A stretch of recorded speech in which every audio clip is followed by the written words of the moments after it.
Hello, everyone. My name is Ibrahim Dembele, and today I am excited to present a transformative proposal to merge two industry leaders, Barrick Gold and Anglo American.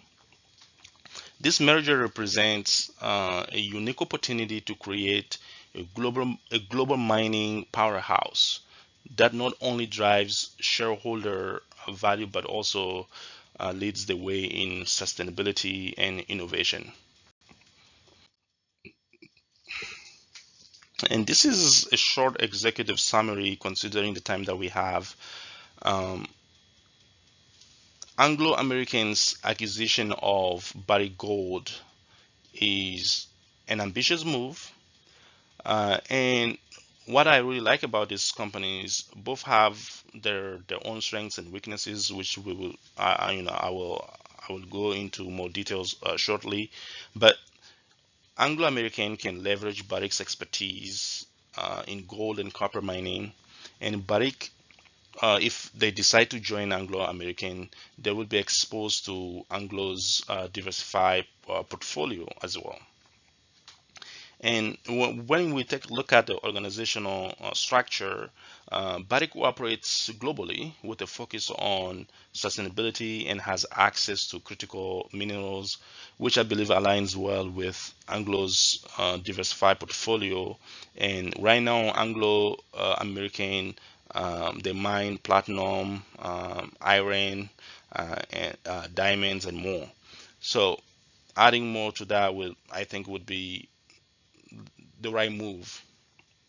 Stockholder analysis, uh, both have huge institutional investors like BlackRock, Vanguard, and these I also believe these stockholders will benefit from this merger as well.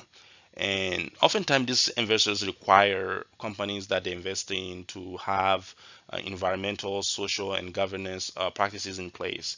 And by merging these two entities, that both of them are kind of doing those kind of stuff to an extent, and by merging together, that would even make them more attractive to those kind of big institutional investors.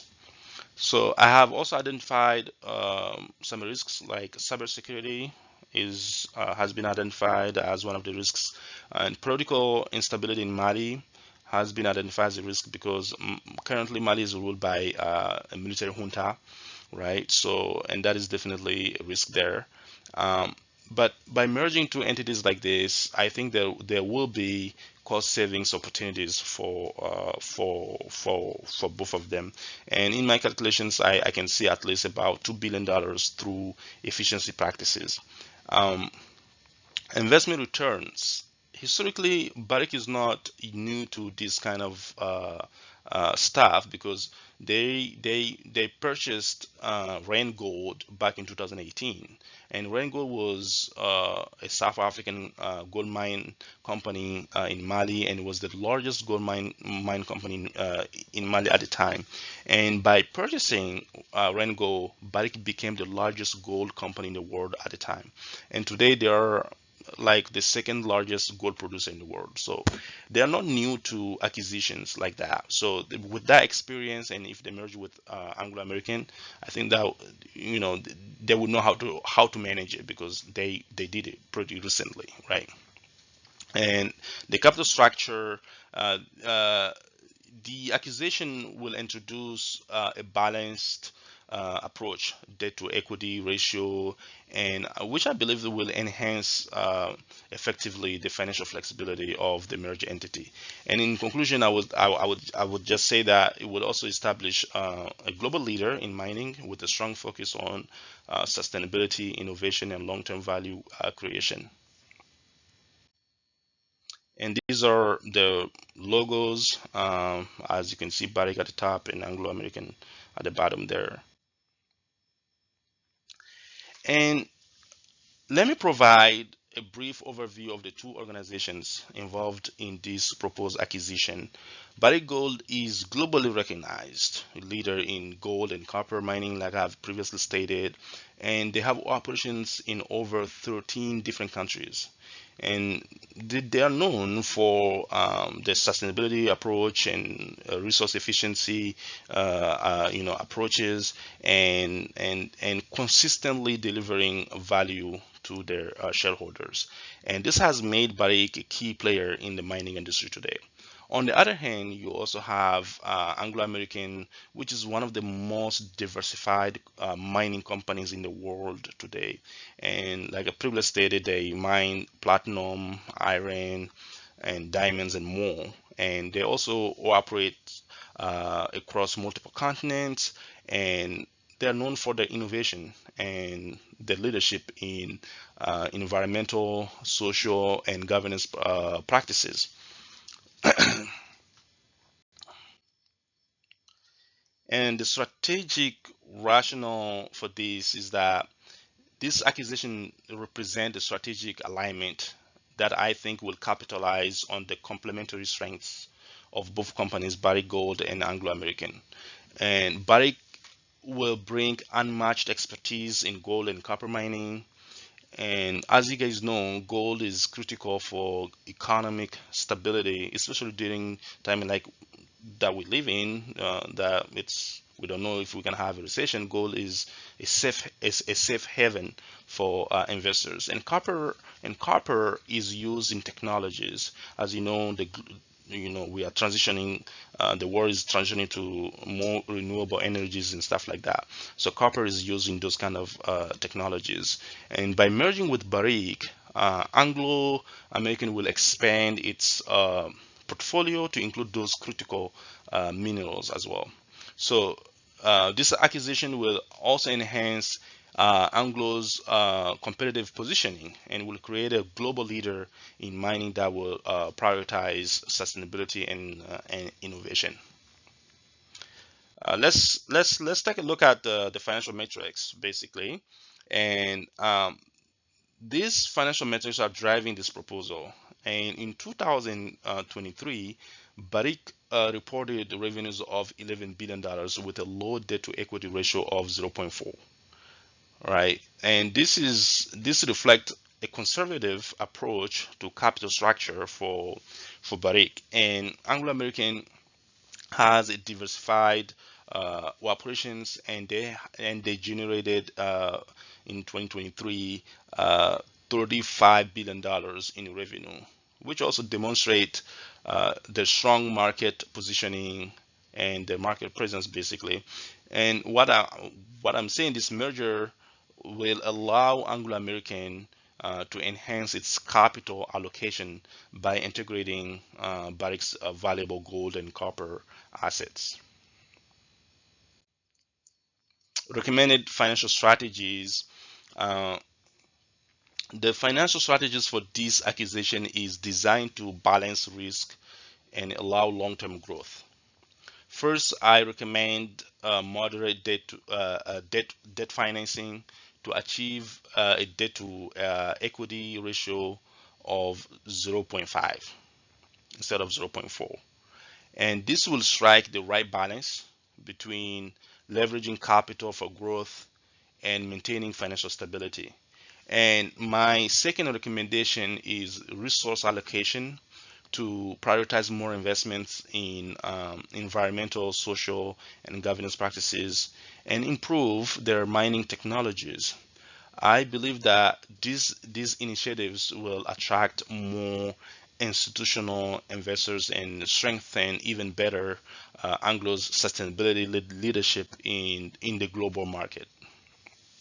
And lastly, uh, they will need to do a little bit of restructuring, right, by establishing, I think, a dedicated department or office for integration, because you are bringing two different companies that don't have the same values and that don't have same way of doing business. So you will need a dedicated team for that kind of stuff to be focused on that. So, and what they will do is to analyze cultures and streamline processes and operations across the board.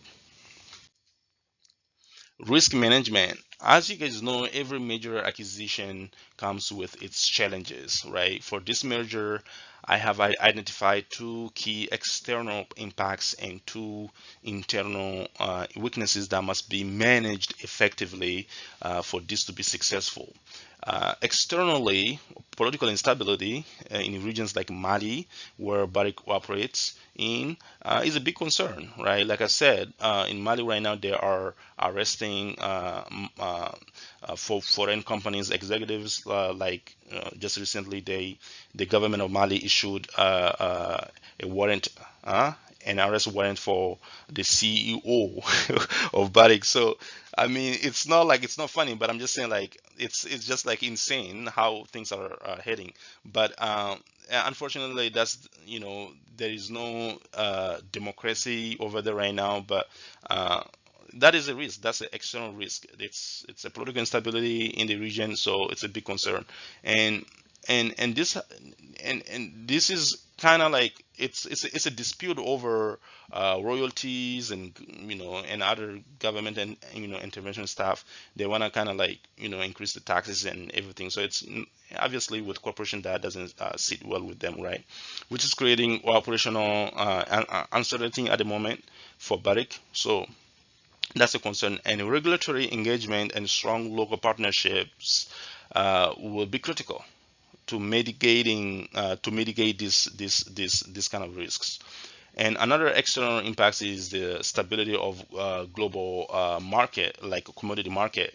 Obviously, with the the war going on and everything, so the global commodity market is not stable. There are a lot of fluctuations in gold and copper prices, and that can affect effectively profitability for the merged company.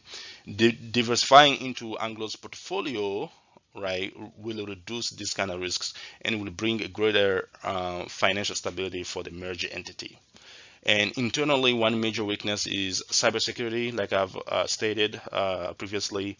And mining operations rely on advanced digital systems, which makes them attractive to, yeah, makes them attractive target basically for cyber attacks. And implementing strong security protocols and conducting regular audits will be critical and essential for the success of this merger.